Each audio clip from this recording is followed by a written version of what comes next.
pula bagaimana nak melukis simbol piawai, okey, untuk tingkap ram kaca boleh laras.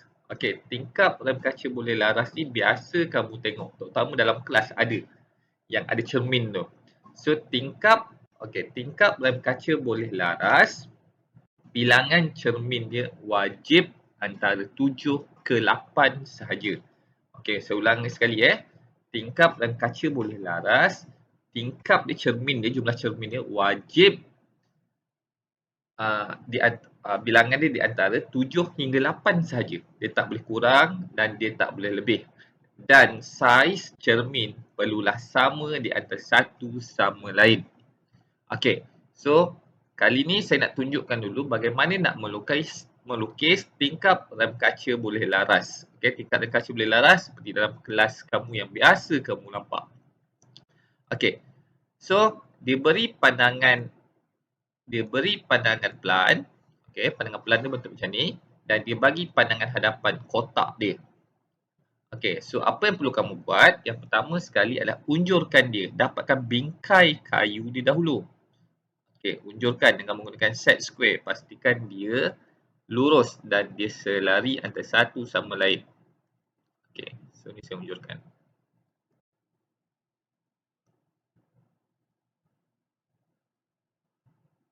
Okey, buat satu lagi bingkai ke atas. Okey, kita buat satu garisan yang lebih kurang saiz dia sama besar.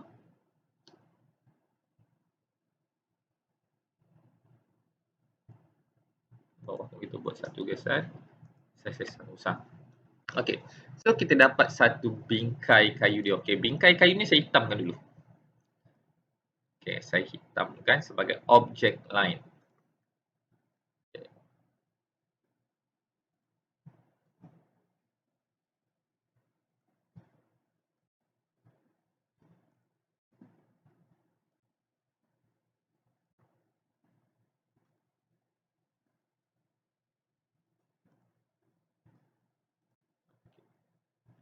So, bingkai dia akan ada disebabkan dia tingkap. Ada kiri, kanan, atas dan bawah. Okey, so ni pandangan dia. Okey. So, saya bagi tahu tadi, untuk tingkap dan kaca boleh laras, bilangan cerminnya adalah 7 atau 8 sahaja. Dan saiz cermin hendaklah sama di antara satu sama lain. Okey. So, katakan saya pilih 8. 8 bilangan cermin. Okey, so macam mana kita nak bahagikan supaya dia sama saiz? So, waktu kita tempat dulu dalam tajuk geometri, kamu telah didedahkan bagaimana kita nak membahagi garisan. So, apa yang perlu kita buat? Okey, saya buat satu garisan panjang dulu. Okey, saya tak kisahlah kecondongan berapa. Okey, saya buat garisan panjang. Okey, dan garisan panjang ni saya bahagikan kepada 7.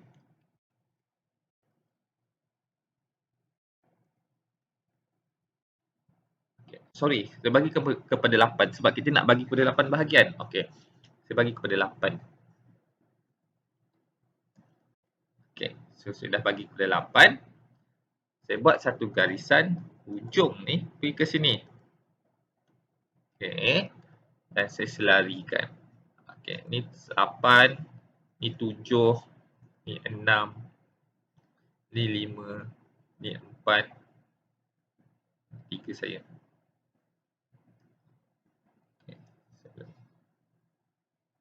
Okay, lagi sekali saya buat. Okey.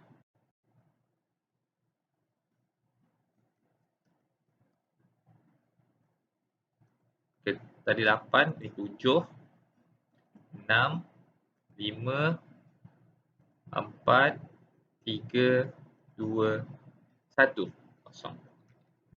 Disebutkan saya pakai AutoCAD. Saya boleh padamkan dulu. Allahu Akbar. Okay. Saya padamkan supaya tak berserabut. Okay. Okay. So, saya dah bagi tadi kepada 8 bahagian. Okay. So, bila saya bagi kepada 8 bahagian, of course saya boleh dapat satu garisan. Ni nombor 7. Sorry, nombor 8. Okay.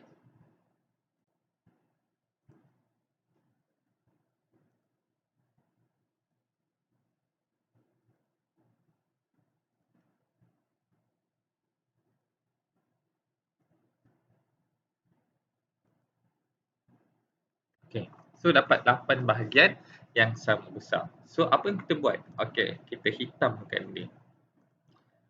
Okey, sebagai objek line.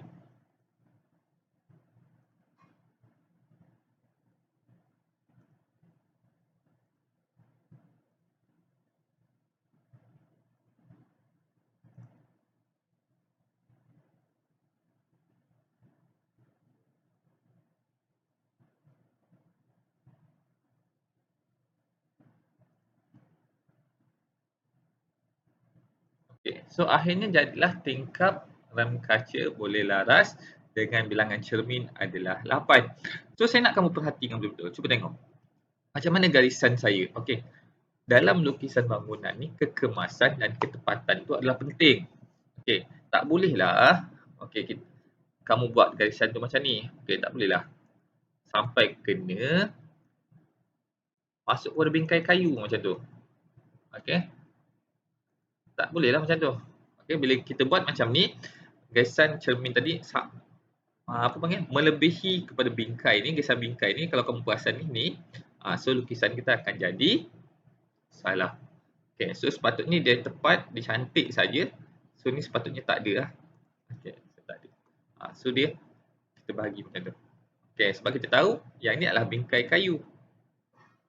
Okey, dan cerminnya adalah di dalam dia. So garisan kena tepat lah.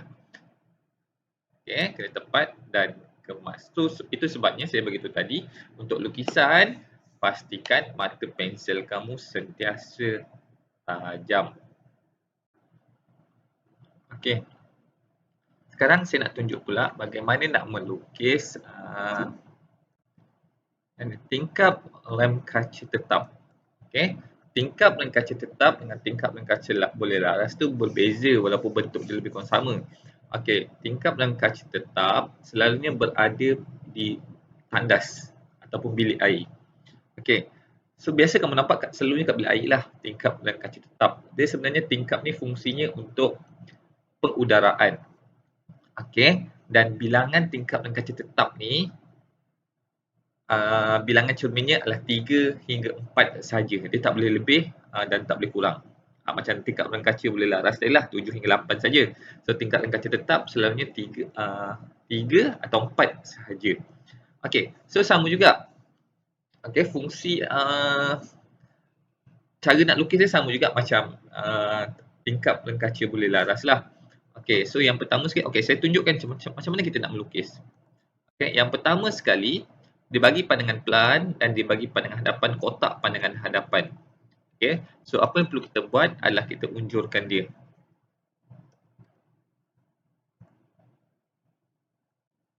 Okay. Unjur.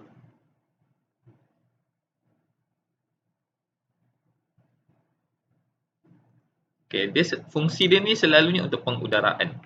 Okey, bila kita unjur, so saya buat bingkai atas, so saya agak-agak saiz dia. Okay, supaya sama besar dengan bingkai kiri kanan. Okay, so saya dapat dia punya bingkai. Okay, bila dapat bingkai, saya hitamkan dulu supaya tak berserabut. Saya hitamkan dulu bingkai dia.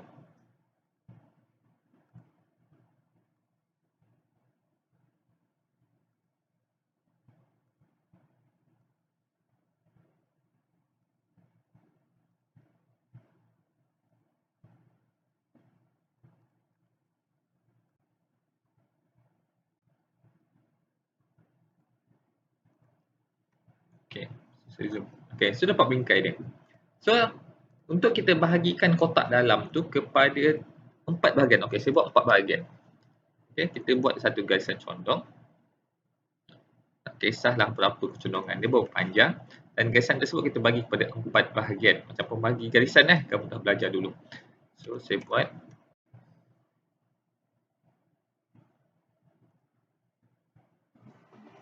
Okay.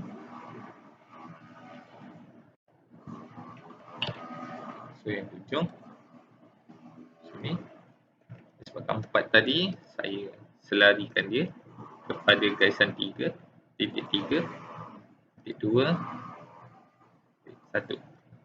Okay, so dapat macam tu. So bila dapat macam tu, apa yang perlu kita buat adalah garisan ni luruskan dia.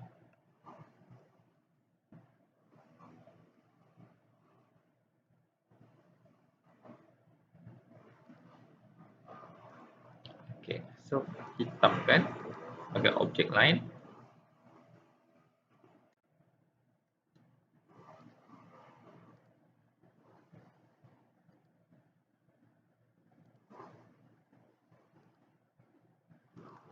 Okey, akhirnya jadilah. Okey, simbol pandangan hadapan, simbol POI pandangan hadapan bagi tingkap kaca tetap. Okey. So, saya pesan lagi sekali untuk berlukisan, pastikan dia tepat dan garisan kamu kemas. Okey, selamat mencuba.